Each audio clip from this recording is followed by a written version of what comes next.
Hoje eu vou falar sobre as melhores fontes de gordura e suas proporções mais adequadas.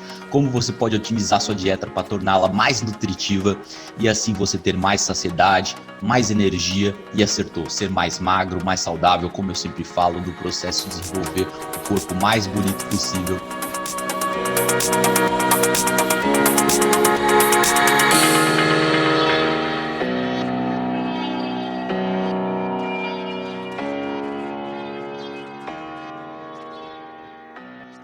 Então vamos a fundo, pessoal, mas antes de tudo vamos falar sobre aprendizagem e sucesso. Eu quero que você tenha sucesso na sua dieta acima de tudo, por isso disponibilizo vários vídeos grátis, livros e muito conteúdo, mas vale a pena notar que se você quiser que eu pegue na sua mão, nesse caso eu sugiro o quê? O Coach Emagrecimento Acertou. Além de curtir esse vídeo, curte esse vídeo, compartilhá-lo com seus amigos.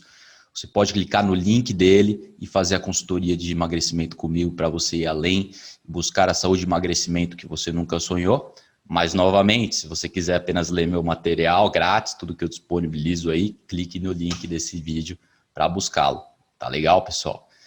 Então, acima de tudo, eu quero que você busque e visualize seu sucesso na dieta. Visualizar é muito importante. Visualize sucesso. Uma das maneiras melhores para criar uma mentalidade sem medo, é visualizar o sucesso. Essa é uma tática muito popular, parecida com muitos atletas bem-sucedidos do mundo, com o que eles fazem. Então, o sucesso significa o que para você? Será que ele significa finalmente ter coragem para pedir ao patrão a promoção que você merece? Será que finalmente é você fazer aquela maratona que você sempre sonhou? Bom, eu não recomendo maratona como vocês sabem, né? Mas de repente você se aprimorar na academia e buscar aquele corpo esbelto, aquele corpo lindo, definido que você sempre sonhou. Então, seja qual for o desafio, você pode usar a visualização para se antecipar onde você quer chegar. Né? Eis como eu visualizo o meu sucesso. Primeiro eu encontro um lugar calmo, porque eu estou sozinho. Todos os dias, não precisa ser um lugar fixo, não tem nada místico sobre isso, mas meus lugares favoritos é quando eu estou caminhando pela manhã, né? Quando eu dou uma caminhada, quando eu dou uma corridinha, quando eu estou na praia, quando eu estou em casa sozinho. Mas sempre tem um momento do dia, porque esse é um processo diário de visualização. Tem que fazer bastante recorrentemente para você gravar na sua mente e não esquecer. Né? Então, o quê? Visualize sua dieta, dieta baixa em carboidratos. Quais alimentos que compõem essa dieta, por exemplo? Quais que não tem, quais que estão presentes? Visualize, gente. Dieta baixa em ômega 6, quais alimentos são ricos nessa gordura que você vai evitar sempre?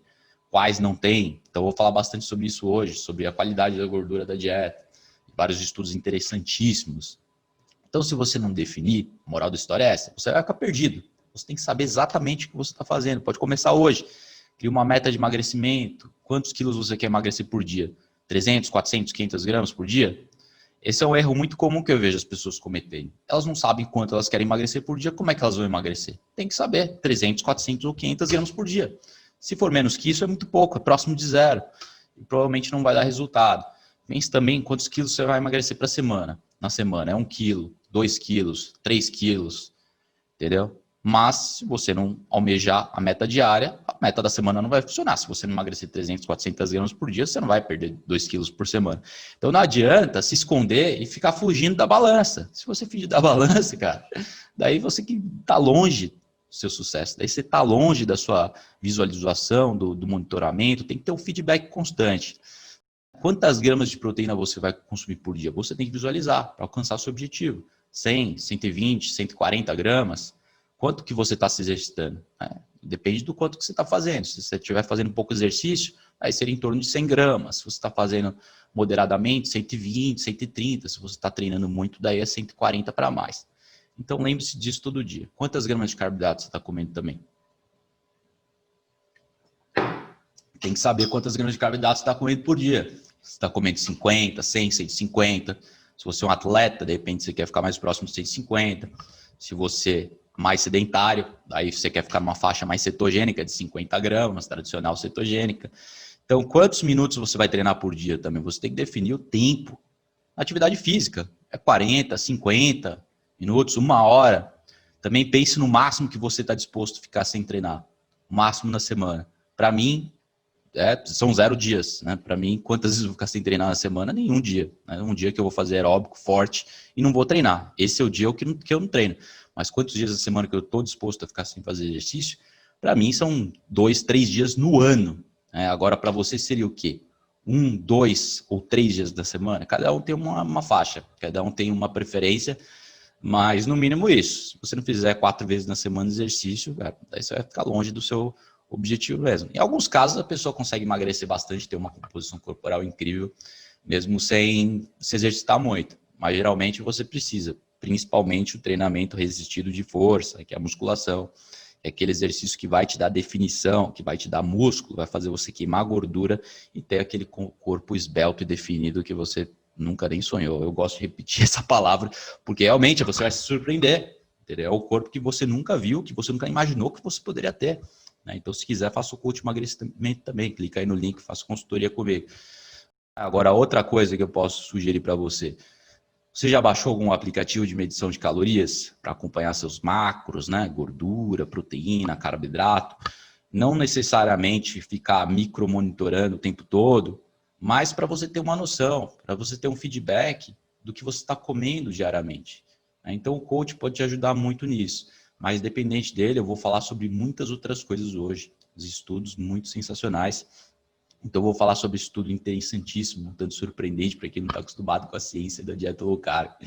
Mas vamos lá, que eu espero ser muito didático para vocês hoje.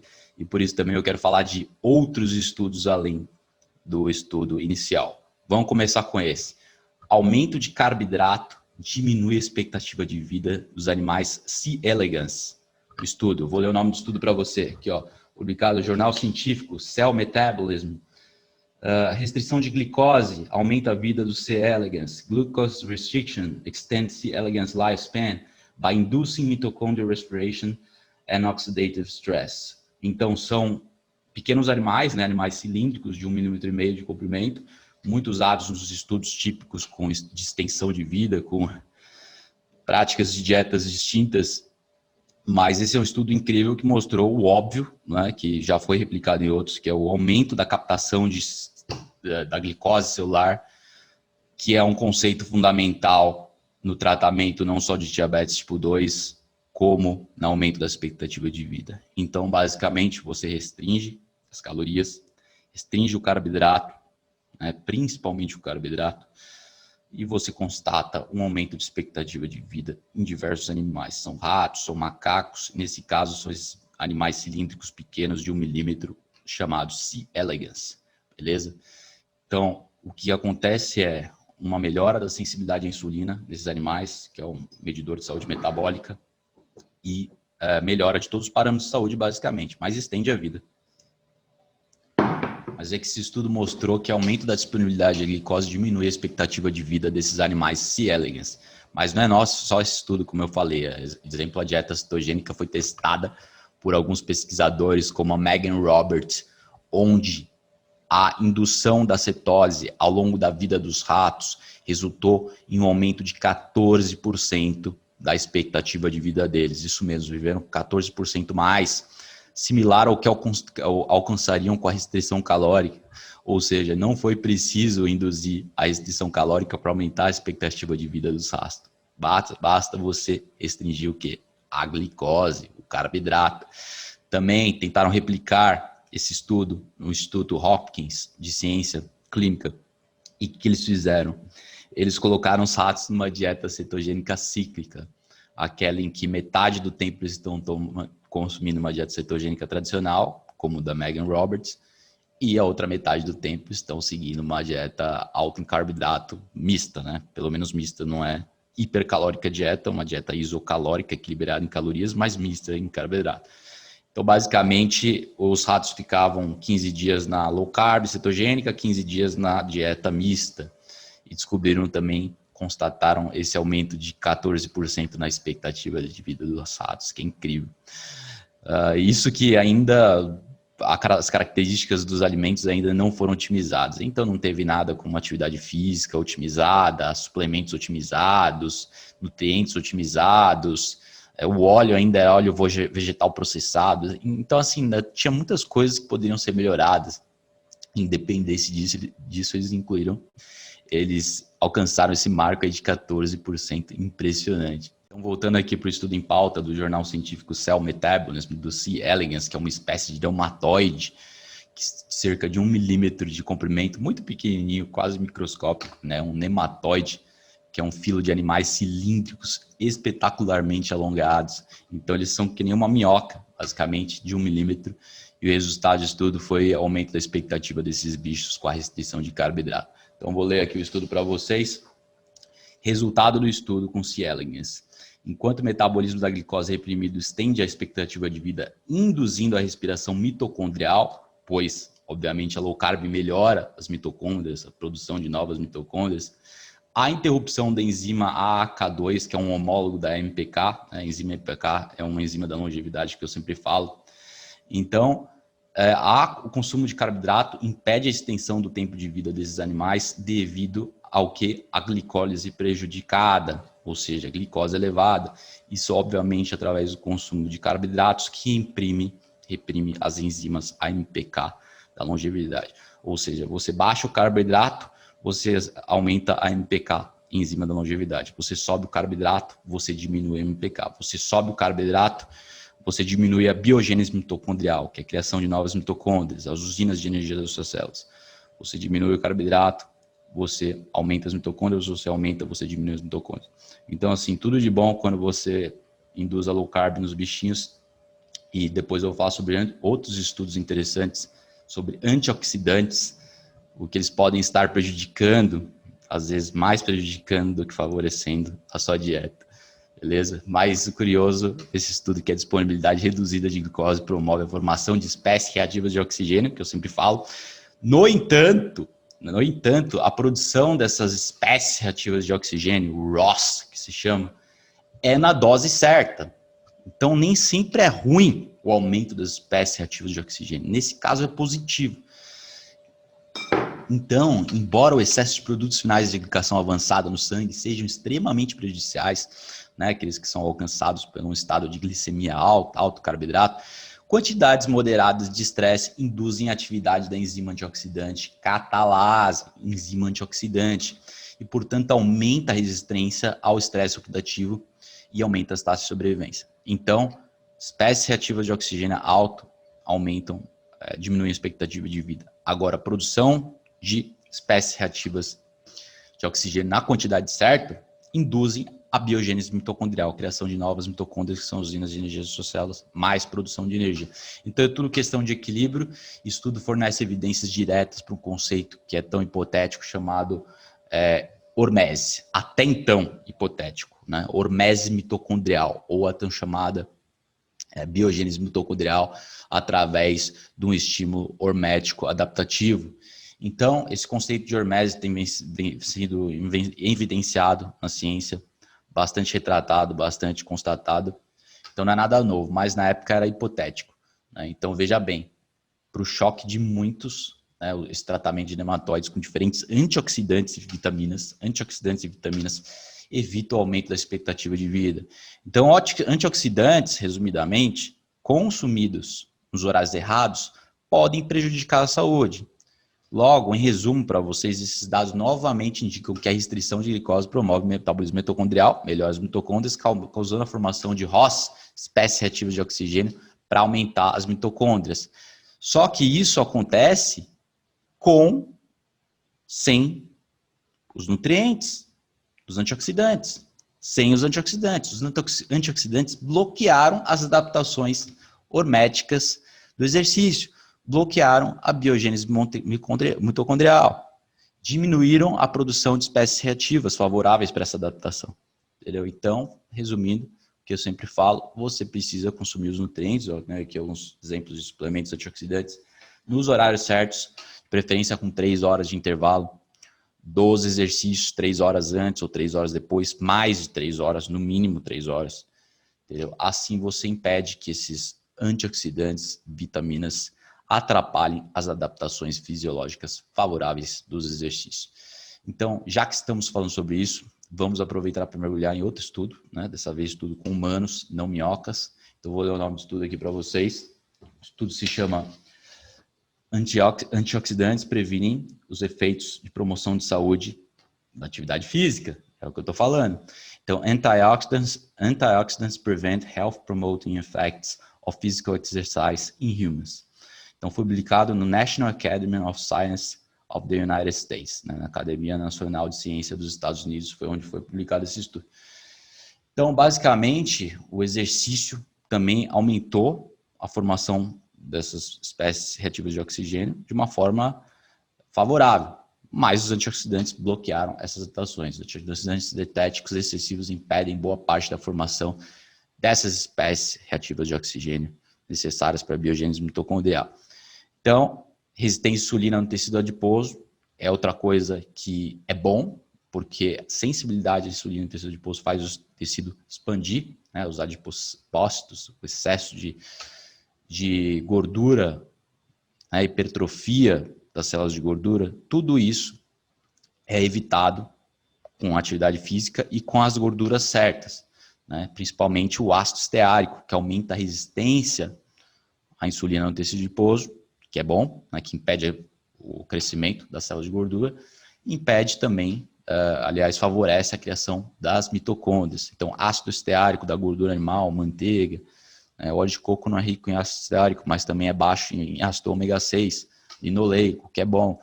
Então, óleo de coco, manteiga de cacau, gordura animal, tudo isso melhora a resistência à insulina das suas células adiposas, o que faz sua gordura ser queimada. Você não acumula gordura no seu tecido adiposo.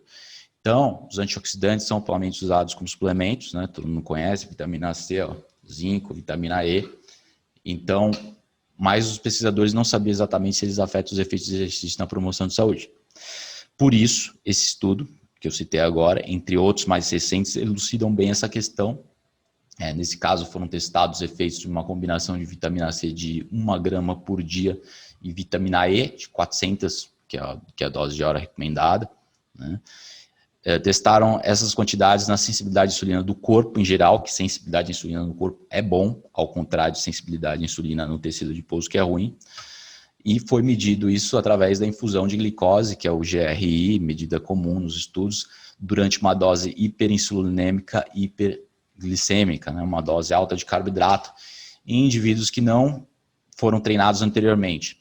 Então, jovens saudáveis, pré-treinados, né, antes e depois da intervenção de 4 semanas de exercício, foram medidas as taxas de infusão de glicose determinadas, biópsia muscular também, para né, para análise da expressão genética, infusão de glicose para determinar o quanto que está subindo a glicose, e também amostras de plasma foram obtidas para comparar as mudanças dos exames da linha de base.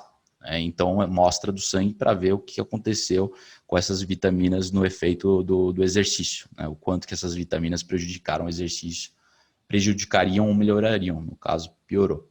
Então, o exercício aumentou os parâmetros de sensibilidade à insulina, no entanto, apenas sem os antioxidantes. Então, os antioxidantes bloquearam os efeitos positivos na sensibilidade à insulina e bloquearam outras adaptações muito favoráveis do exercício. Então, a própria adipocetina plasmática, que a adipocetina é o hormônio que queima gordura, ela é exclusivamente secretada no tecido adiposo, na corrente sanguínea, e seus níveis no plasma sanguíneo estão inversamente relacionados ao percentual de gordura corporal em adultos, né? Em adultos, nem tanto em criança.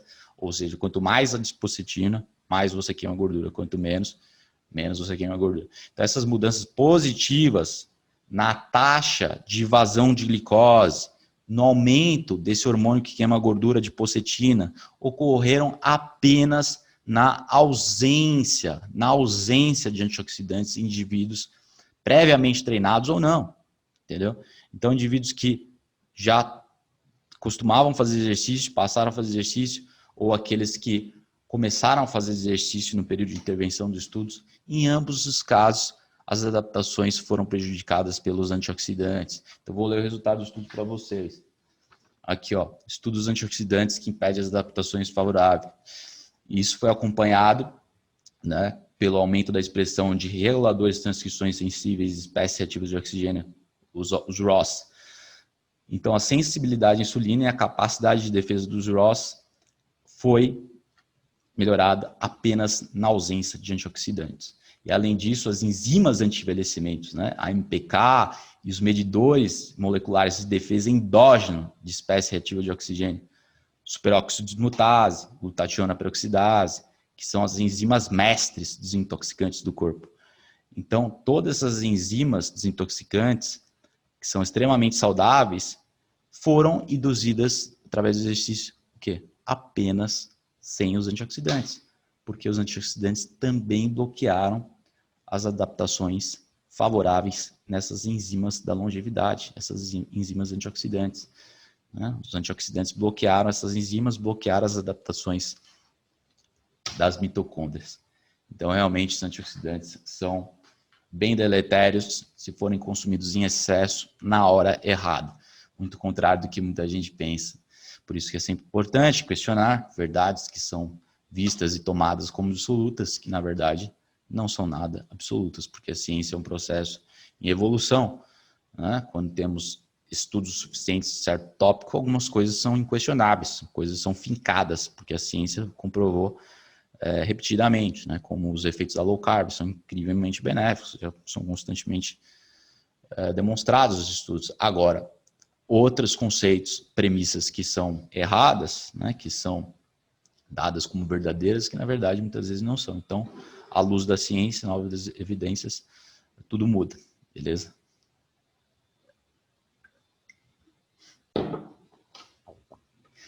Então, esse resultado é consistente com o conceito de mitormese, que eu falo, estresse oxidativo induzido pelo exercício que melhora a resistência à insulina e causa uma resposta adaptativa, promovendo a capacidade de defesa antioxidante endógena do corpo.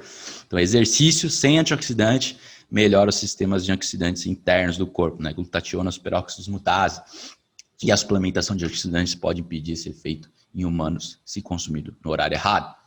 O que esse estudo não mostrou é o consumo desses suplementos no horário distante. Estudos subsequentes mediram, por isso que eu estou falando, estou acostumado com esses estudos novos que mediram, por isso que já estou resumindo para você. Eu vou te mostrar os antioxidantes que eu tenho aqui e o horário que eu consumo eles, mas basicamente é só consumir longe do treino.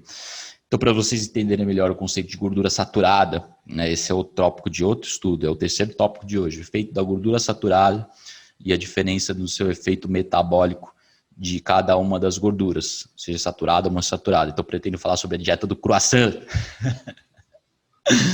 Isso mesmo, a dieta do croissant, que é uma dieta bizarra, né? Mas foi testada cientificamente. Então, como prova de conceito, a dieta do croissant é um grande exemplo da vantagem da gordura saturada, especialmente o ácido esteárico, que eu sempre falo.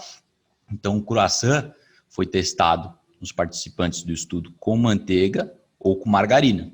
Entendeu? Manteiga ou margarina. Então, a ressalva aqui, muito importante, é que eu não estou de jeito nenhum promovendo uma dieta que com croissant seja de manteiga ou margarina. Agora, se eu fosse escolher, obviamente, escolher manteiga que margarina não veneno. Então, o que aconteceu? Um americano que estudou isso foi o Brad Marshall, criador da dieta do croissant. O seu blog se chama Blog Fire in a Bottle. Blog Fire in a Bottle é o nome do seu blog.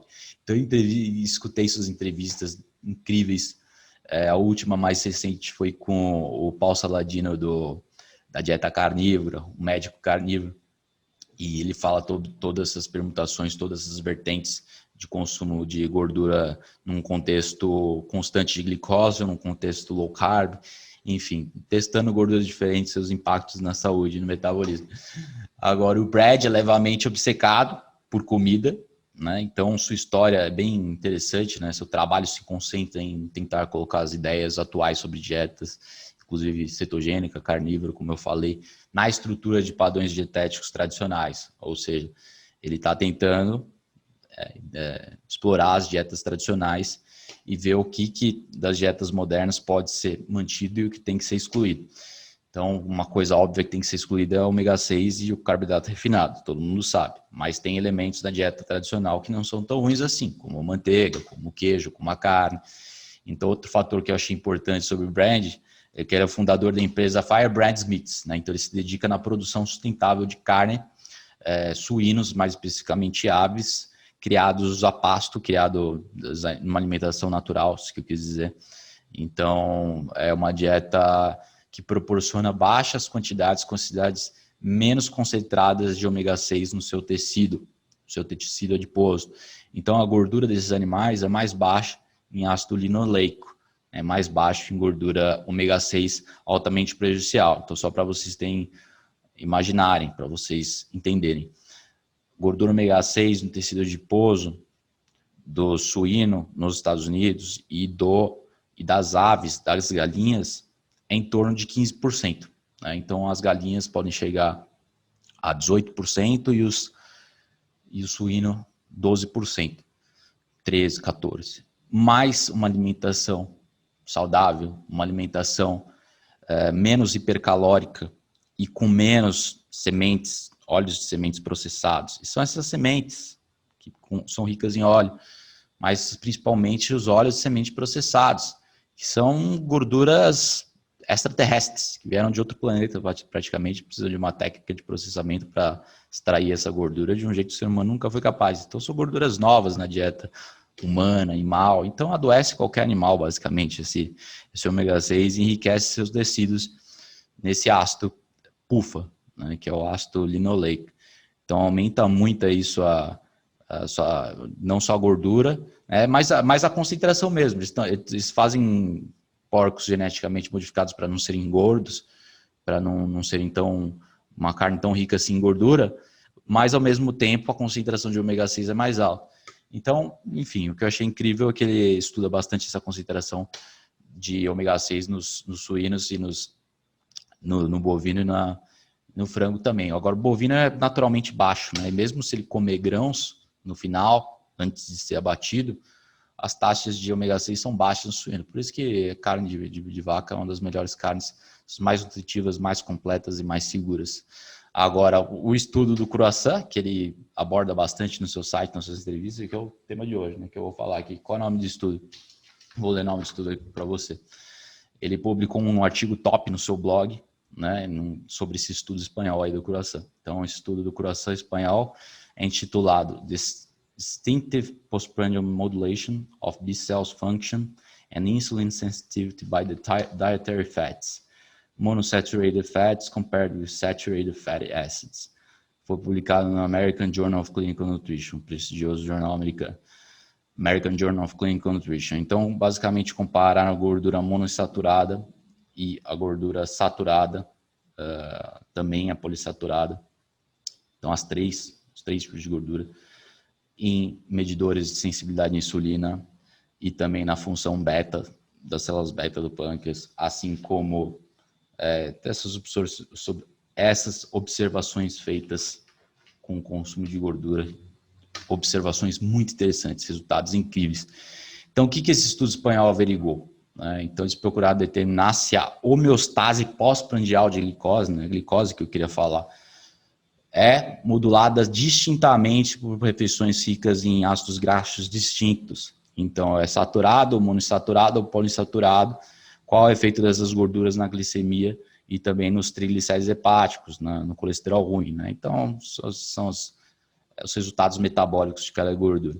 Então, eu vou falar para vocês, vou ler em detalhes os estudos. Então, o estudo do antioxidante, não, o estudo do croissant, design do estudo, olha que interessante, foram estudados indivíduos normotriglicêmicos, né, indivíduos metabolicamente normais, não resistentes à insulina, com glicose em jejum normal e tolerância normal à glicose, ou seja, não eram pré-diabéticos.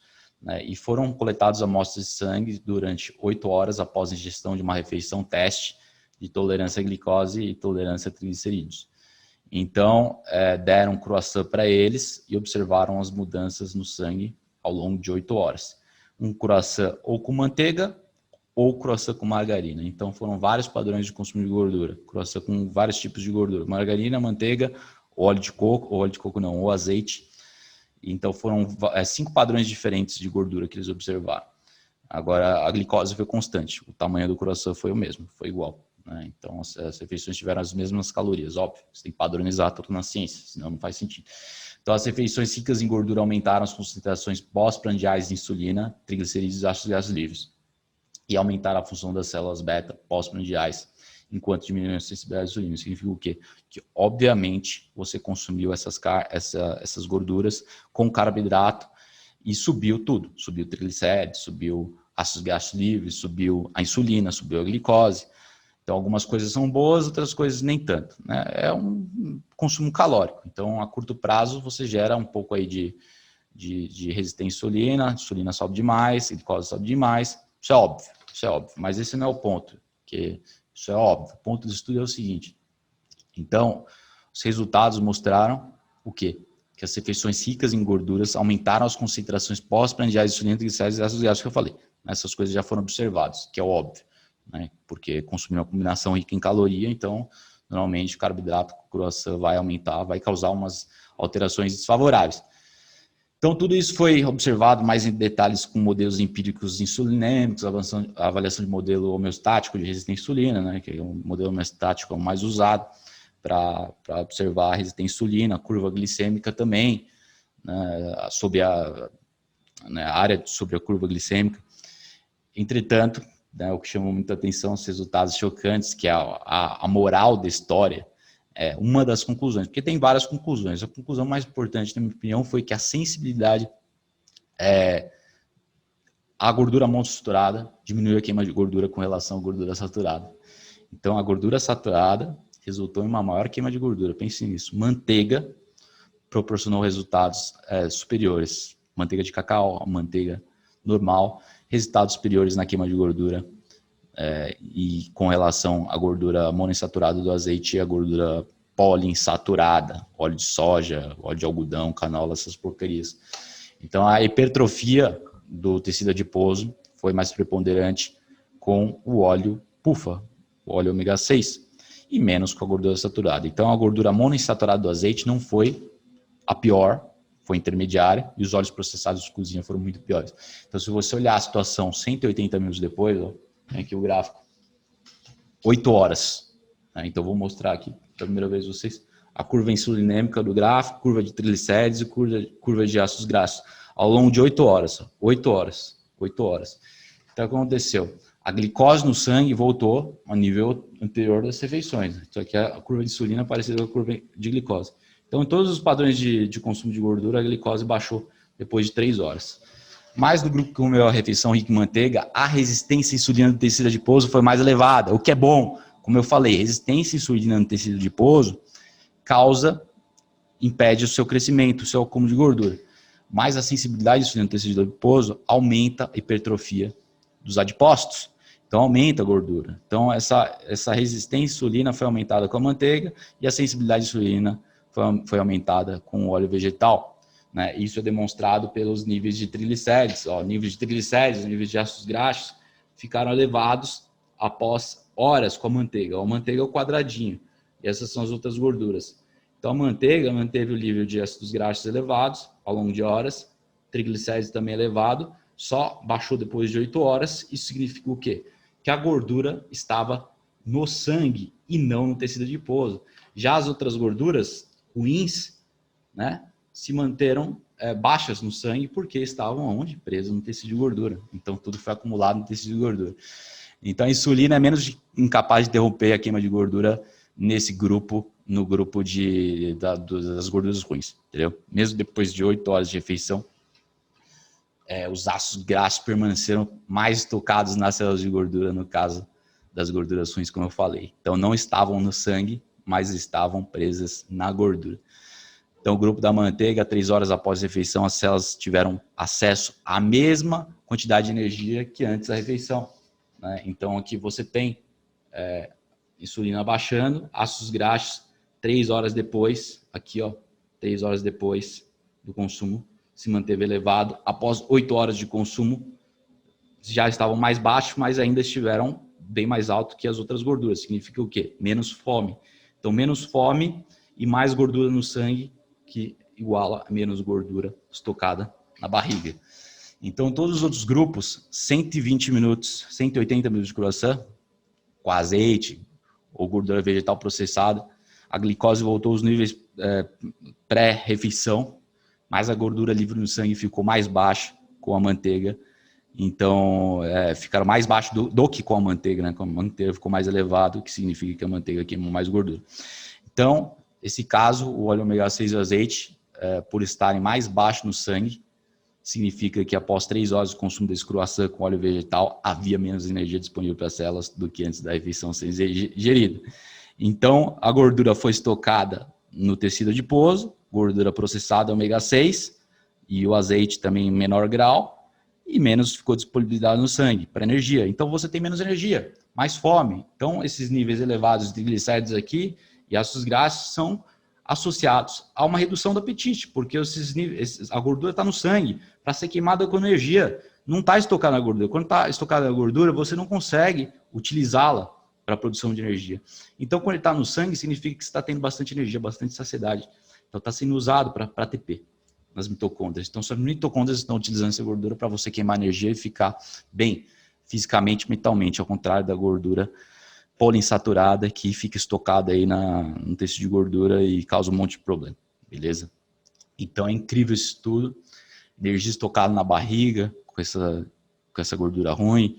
Dieta rica em gordura saturada é muito melhor, um ser superior, principalmente ácido esteárico, de longe, que é manteiga de vaca, manteiga de karité, óleo de coco. Né? Óleo de coco não tem muito ácido esteárico, mas tem baixo ômega 6, tá valendo. Então, sempre tem que ter uma gordura animal, né? Os animais são extremamente nutritivos, sempre tem que ter a nutrição dos animais. Então, a manteiga fornece maior disponibilidade de energia nos tecidos do corpo, mais energia ao longo de 3, 8 horas, né? Então, aqui, ó, mais energia que as outras gorduras, quadradinho, tá vendo? Mais energia do que as outras gorduras. As outras gorduras proporcionaram menos energia para o nosso corpo usar. Então, basicamente, o resultado do estudo foi esse. Eu acho que dá para falar mais um pouco, só que vocês já entenderam o principal.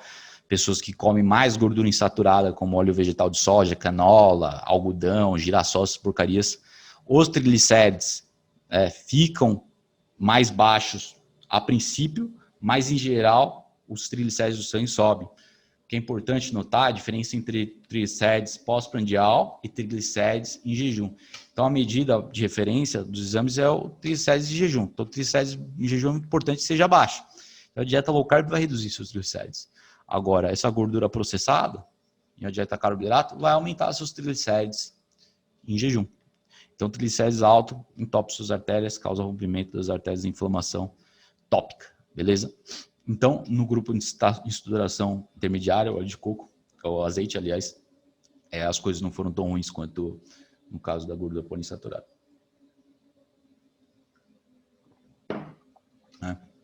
E lembrando que cada grupo comeu a mesma quantidade de gordura. Tudo padronizado. Carboidrato aumenta de insulina, por isso, a ressalva mais importante, não coma croissant e coma carboidratos ancestrais, que são frutas e alimentos ancestrais como carne, órgãos e tudo que está relacionado à gordura animal. Beleza, pessoal? Então, eu acho que é por aí. O ponto central foi esse. Abraço.